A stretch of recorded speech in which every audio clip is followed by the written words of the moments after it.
Assalamualaikum dan salam sejahtera buat pelajar-pelajar cikgu sekalian. Apa khabar semua?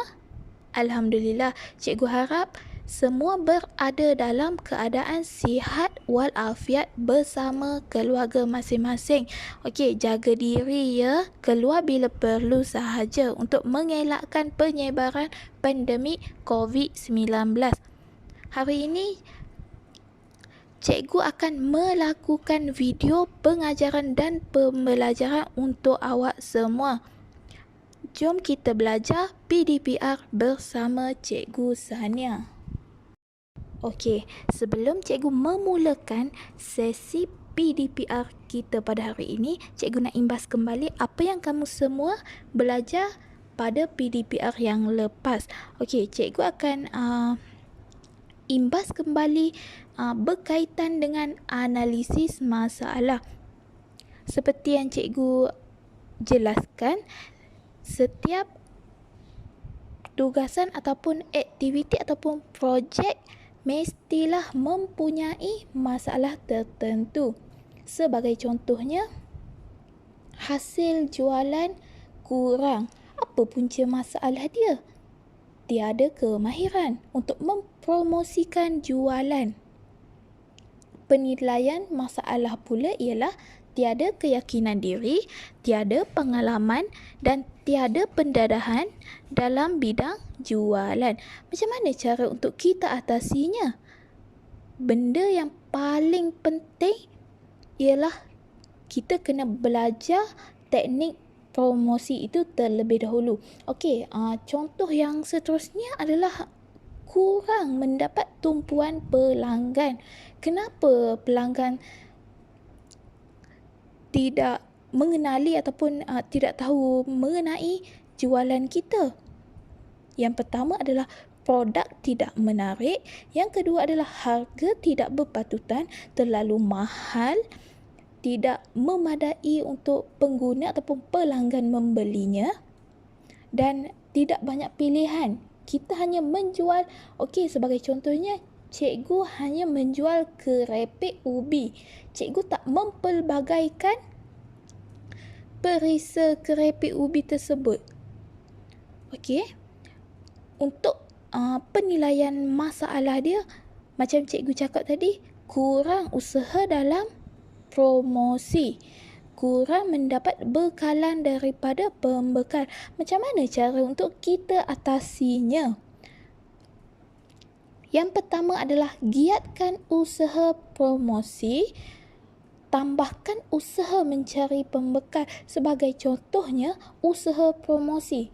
Awak semua boleh mempromosikan hasil jualan awak melalui media sosial. Sebagai contohnya, mempromosikan dalam Facebook, mempromosikan dalam Instagram.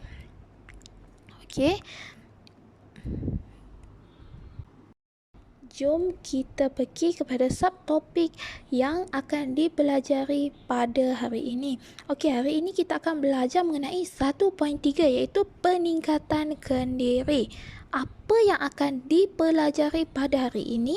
Yang pertama adalah mengenal kelebihan dan kelemahan diri dari aspek fizikal, kebolehan, kemahiran, minat, bakat, sikap dan nilai. Yang kedua adalah menyatakan maksud dan nilai kepentingan peningkatan kendiri. Yang ketiga adalah menjelaskan kaedah untuk mendapatkan maklum balas dalam proses peningkatan kendiri. Yang pertama adalah mengenal diri. Apa itu mengenal diri? Bagaimana seseorang itu dapat mengenal diri?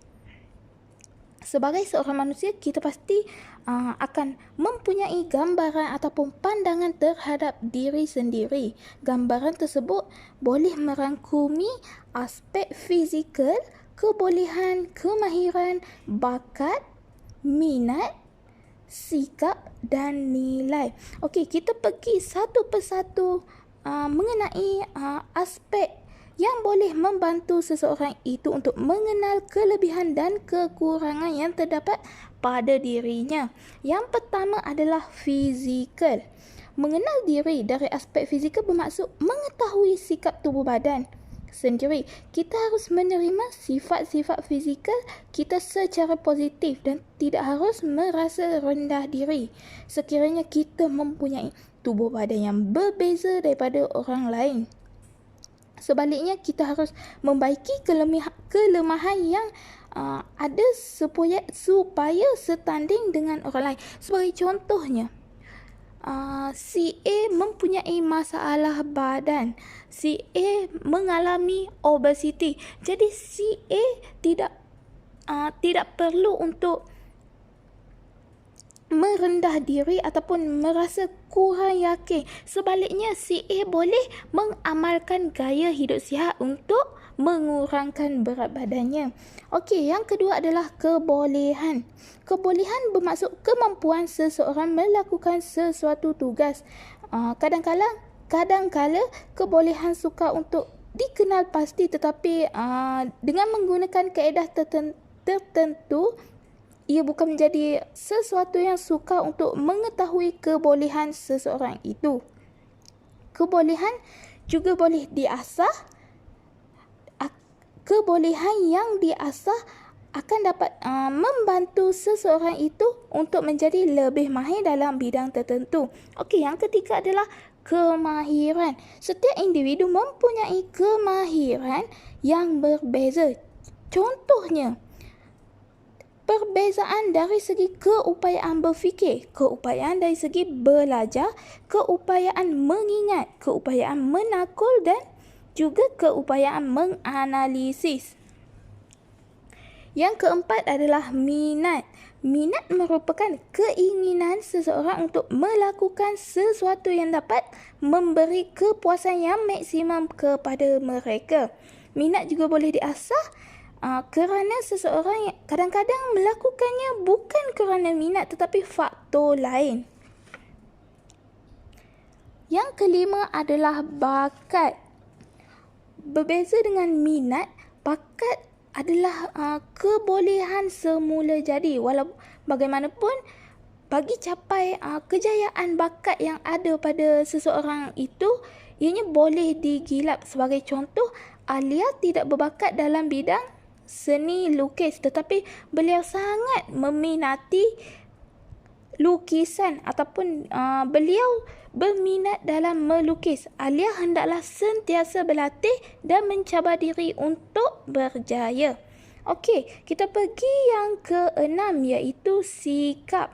Sikap adalah intoveri yang penting dalam usaha untuk meningkatkan kendiri. Dengan mempunyai sikap yang positif, sudah pasti seseorang itu akan mampu mengubah dan membaiki kelemahan yang ada pada diri dari masa ke semasa.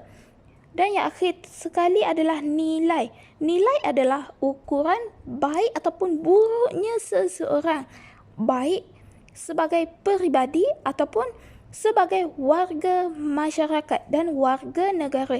Nilai merupakan pegangan dan pertimbangan seseorang terhadap sesuatu, di mana ia akan mempengaruhi seseorang dalam membuat keputusan. Kita pergi B, iaitu peningkatan kendiri. Apa maksud konsep kendiri? Konsep kendiri merupakan perspeksi seseorang tentang diri dari segi penilaian, pandangan, tanggapan dan kepercayaan terhadap kekuatan dan kelemahan diri sendiri, sama ada positif ataupun negatif.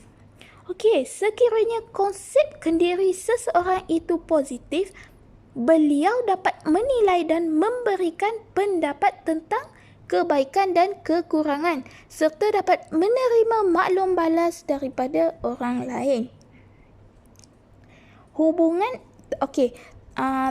Terdapat dua faktor yang boleh mempengaruhi peningkatan kendiri setiap individu. Yang pertama adalah faktor genetik.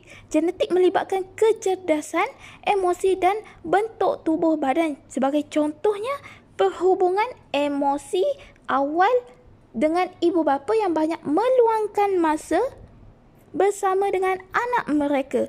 Ianya dapat mempengaruhi secara mendalam dalam membina keyakinan diri anak-anak.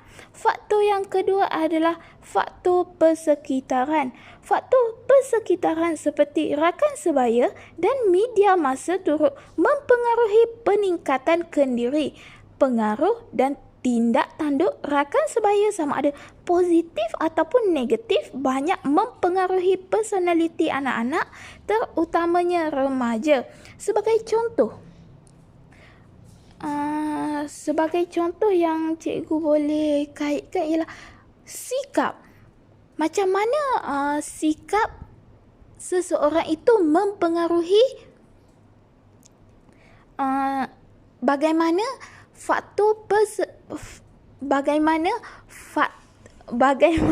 aspek sikap dapat mempengaruhi seseorang. Okey, sebagai contoh, si A dengan si B berkawan baik. Si A bercakap kasar manakala si B bercakap secara lembut. Apabila si B berkawan lama ataupun berkawan rapat, lama kelamaan si B akan terpengaruh dengan gaya percakapan si A. Okey, faham? Kita pergi yang ketiga ataupun yang terakhir sekali untuk hari ini, pembelajaran hari ini, iaitu kaedah mendapatkan maklum balas peningkatan kendiri. Terdapat 2 kaedah yang boleh digunakan untuk mendapatkan maklum balas tentang peningkatan kendiri, iaitu dengan menggunakan ujian psikometrik dan ujian aptitude. Apa itu ujian psikometrik? Ujian psikometrik adalah satu prosedur yang sistematik untuk memerhati tingkah laku manusia dan menerangkan dengan bantuan skala numerikal ataupun sistem kategori.